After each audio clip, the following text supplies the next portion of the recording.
Lee Fang is in the studio with us. It's so great to have you with us, Lee. Thanks for joining us. It's great to be here. Nice to see you, Tom. Lee Fang, one of America's best investigative journalists. He's got a new book coming out, The Machine, A Field Guide to the Resurgent Right, which is now available on all the usual suspects, although it's just starting to show up in bookstores, right? Right. So it's officially coming out. We'll talk more about the book when it officially comes out. But right now, you've got an article in The Nation. I went off on it yesterday at some length, The Resurgent Right, thenation.com. In fact, after reading it, I think maybe the first hour of my show yesterday was a little depressing because it was, or the second hour, actually, we got Mike Papantonio on, and the two of us were talking about it, about how the right is building out this infrastructure and the left pretty much isn't.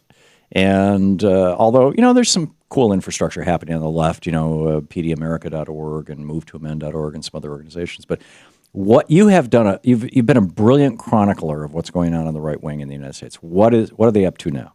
Well, thanks, Tom. This story is kind of the hidden history of the right over the last 4 or 5 years. Democrats have performed very well electorally, but the right has figured out ways to negate those electoral gains.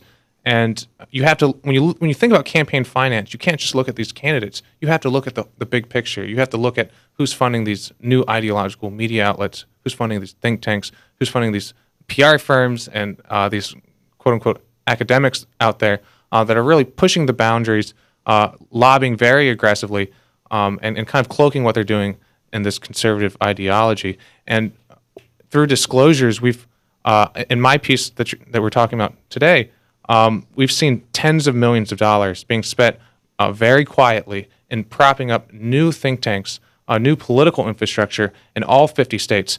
This one group that's coordinating all this, the State Policy Network, they now have 59 affiliates all over the country. Wow. And they're building up very rapidly. They're hiring hundreds of political operatives, young journalists to help promote their message. This is more than one per state. I mean, some states have 3 or 4. In Wisconsin, they had a think tank for several years, but then they realized they saw an opportunity to kind of flip that state. So starting in 2009, 2010, they founded an extra 3 local think tanks that would move the ball to the right, not only to promote Republican candidates, but to push very far-right ideas. Right, and a lot of this is libertarian stuff. I mean, at the end of the day, isn't it usually about the money? It's not so much about being opposed to gay marriage or being opposed to Hispanics or whatever. I mean, they bring in that kind of nativism and the whatever, but that's kind of just bringing along the crowd. It's really about the money, is it not? It really is. At the root of this, these are some ideological billionaires who call themselves libertarians. I think that's debatable if they actually are, and corporations that don't really care about some of these social issues. They'd like to see less taxes, less regulations, and no opposition. So that means no ACORN, no labor unions. They want to eliminate their opposition. They're using these state think tanks as a proxy to fight these battles. And one of the things I found really interesting is when I get these people from these think tanks on the program to debate them, they also don't like things like the Sherman Antitrust Act. They don't like enforcement of the traditional government things that actually promote competition. Sure. And this isn't about free markets per se. This is about a corporate takeover. And let me give you an example. I tracked a little bit of the corporate money going to the state think tanks. One interesting part of it was so much telecom money. The National Cable and Telecom Association is financing this kind of growth in the state think tanks. Verizon, AT&T, they're funneling big money. And you talk about localism, right? That's what conservatives are supposedly all about. Well, the State Policy Network are promoting... The State Policy Network is one of these right-wing think tank groups? Well, it's the one that coordinates all 59 of them. Okay. And so if you look at their individual state think tanks, they're promoting policies like a ban on municipal fiber optics, a ban on municipal Wi-Fi. Who does that benefit? That's actually taking competition out of the market. That's really giving Verizon and Cox Cable a complete monopoly. They're shutting off a free market in terms of telecommunications. Wow. So this is the big corporations funding the think tanks. And the think tanks do what? They don't just sit around and think. No, and these are action tanks. They don't promote many of their own local policies. They take policies from the big think tanks in D.C., from AEI, Cato, Heritage, and they boil them down to the state level. But most of their work is in public relations. They have people writing op-eds, going out into the media. Just in 2009, one of the big changes I talk about in this piece is that this new group, the Franklin Center, has gone out and trained local journalists at these think tanks to create their own media outlets because they want to get their message out, and they see this decline in local state media. They want to take advantage of this vacuum in the media and push their message out there. So increasingly, as local newspapers fall, their budgets fall, they lay off reporters, these right-wing think tanks are coming in saying, we'll give you a job.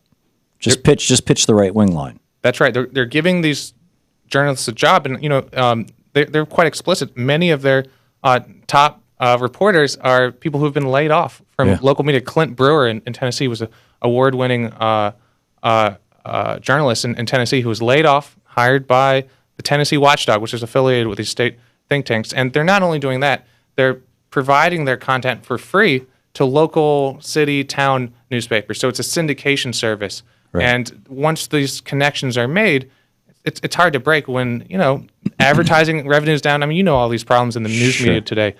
So they're taking advantage of it, and they're doing a very good job in terms of getting their message out. So from the media's point, or from the consumer of media's point of view, from the average citizen's point of view, all of a sudden it looks like everybody agrees that we shouldn't have citywide Wi-Fi here. That's communism or something, or it won't work. It's just impossible. Right. Even though in Lafayette, Louisiana, they're trying to do this. And by the way, the State Policy Network and ALEC, this American Legislative Exchange Council, tried to stop them. They're providing, I think, double the speeds at half the cost for local residents. I mean, that's not a bad deal. Yeah. But Cox Cable, Time Warner Cable, they feel threatened by this. And if they go in and say, you know what, we want to eliminate you, we want to eliminate this competition, I think, people would be up in arms. But what they do is they go to these state think tanks. They say, this is the free market approach. This is big government coming. Right. And they use them as a front, basically, to push their agenda. Yeah. So we're seeing this happen all over the country. Is it happening particularly aggressively in those states where the Republicans have seized traditional blue states like Michigan, Wisconsin, Ohio, Indiana, Florida? If you look at the tax disclosures, that is the case. In Michigan, if you add up all the money on the left that's doing kind of similar aggressive media and political research, and you add up all the money on the right has 5 or 6 times as much money, and they've been growing in states like Michigan, Wisconsin, Ohio, where we've seen this very contentious union battles. That being said, they're growing everywhere. I mean, they've been hiring new staff in Oregon, Vermont, Alaska. I mean, wow. Is there any good news in this, Lee? I think I'd have to think about this a little bit more because as for the progressive movement, for people who are interested in income inequality and dealing with climate change, there really is no good news. Yeah. Other than the fact that you're exposing them. Well, in places like Michigan, after Rick Snyder kind of broke his promise and worked with these groups to go after unions, go out and enact right to work in just kind of a blink of an eye, I think I saw a little bit more of a reaction, not just against the politicians, but these institutions. Right.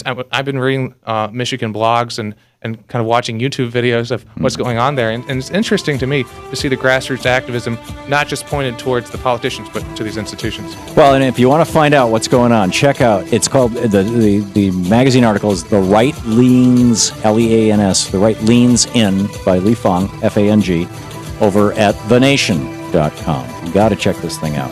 Lee, thanks so much for being with us. Thanks for having me, Tom. And for the great investigative reporting you're doing. I really appreciate it. Thank you. We'll be back with Anything Goes Friday.